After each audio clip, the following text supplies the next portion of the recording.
tesserino di Letizia, chiedo scusa, di Lucrezia Casagrande, Stella Marina in postazione, Lucrezia Casagrande, il suo tesserino federale.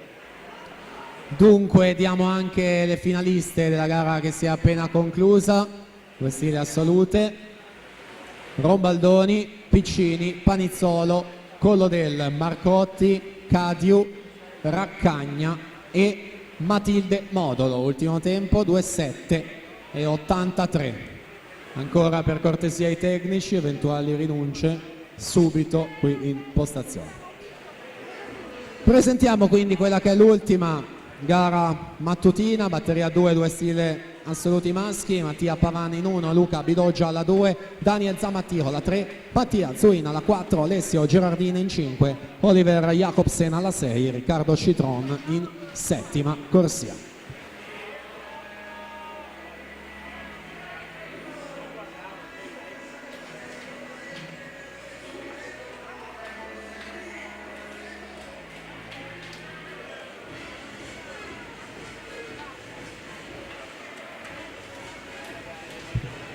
Tre quarti gara, 150 metri con Riccardo Cervi, specialista della gara dei 200 rana, atleta dell'Insport Rane Rosse, più volte finalista ai campionati italiani assoluti.